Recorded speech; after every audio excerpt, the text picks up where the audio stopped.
I'm so happy to give a little satsang on the topic, A Perfect Living Master Makes You Just Like Himself. This very special request has come from my dear friend Neji, who asked that I say a few words on this gorgeous topic. A perfect living master makes you just like himself. The truth is, it takes no time at all for a master to make you like himself. It may take time for a master to respond to an email, or to build a dera, or to give a discourse, but to make you like himself takes no time at all. Why? Because he is you. You are the master. There is only the master. That state of awareness, that state of pure awareness, that state of Sat Chidananda, truth, beauty, bliss, is your true nature. Happiness 24/7 is our natural state.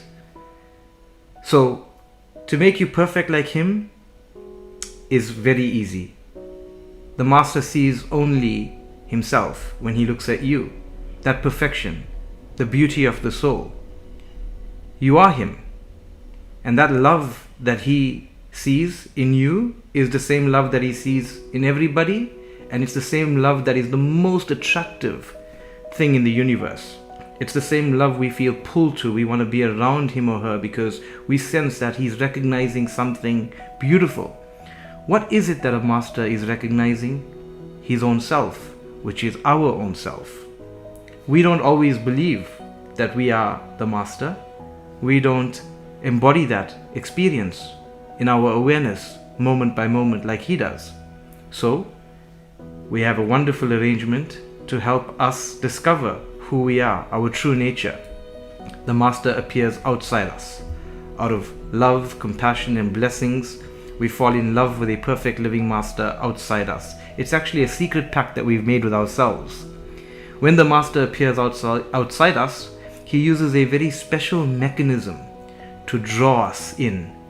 A very special mechanism to remind us who we really are. He's holding the gift of this love that we are. And he's giving it to us gradually. And how does he go about doing that? Not through meditation, through relationship. This is the secret mechanism he uses. You fall in love with the master. You can't wait to spend time with him. You can't wait to write to her. You can't wait to be with her. But what is it that you're waiting to be with? What is it that you're longing for? What is it that you're seeking? Nothing but your own true self. And the master is that self expressed outwardly. Beautiful arrangement. It's like he's waiting with a gift for you. And you fall in love and you enter into relationship with the master and you receive drishti and darshan. And ultimately you receive the gift of who you are, your very own self. That oneness that we all have is something that the master is waiting to give us. That experience of that oneness is certainly something the master wants you to have, and he gives that to you effortlessly, and he can give that to you in any moment. He doesn't need time to do that at all. Before we recognize that perfection, the master makes us strong just like him. If you remember the story of Ishwarji being called by great master, whilst Ishwarji was a young boy playing in the dirt actually with his friends, the great master was on his way to give a discourse and he suddenly asked Ishwarji to come. I'm sure you've heard the story of how Ishwarji went into the car and the great master put his head on Ishwarji's shoulders. Even though no words were spoken, that changed Ishwarji's life. From then onwards, he knew that he could bear anything with his shoulders because he felt it was great master's shoulders. So even in this life, before we can attain perfection, before we can realize the totality of consciousness, which is who we are, even in this life, the gifts that the master gives us is making us not just perfect like him, but strong like him. We too can live our life giving everything the master to the master. We can be bold, we can move forward, we can let the master take everything on his shoulders. He wants to do that. He can do that, and he will do that. So that story I especially love of our master, my master, Ishwar Puriji, who was telling us that story to also show us that he can take everything on his shoulders if we give it to him, just like he gave it to great master. The second thing about that story is you notice Great Master was asleep when this gift was given to Ishwarji. No words were spoken.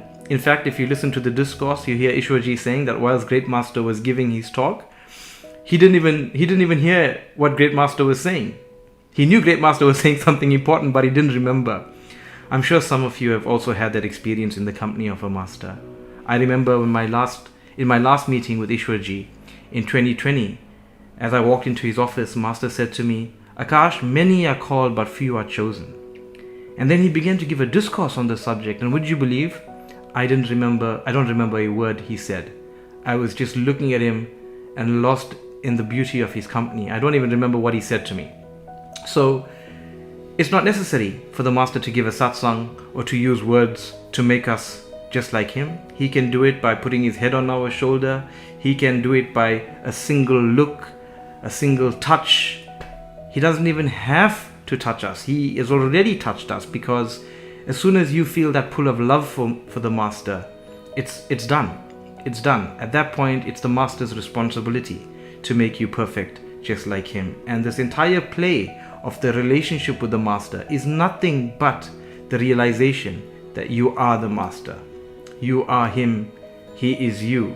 And actually, once you have that experience, you realize everyone is the Master, not just you. Everyone is yourself. There is only the self, the one self, the totality of consciousness, expressing it in infinite forms of creation.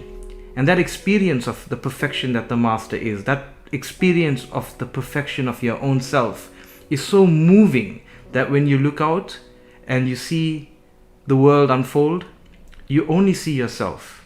And this is the source of true compassion.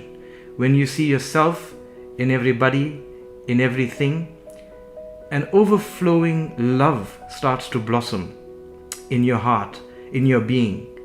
And life takes on a very magical quality, because you see that you're only experiencing the Master everywhere you go. You're only experiencing yourself.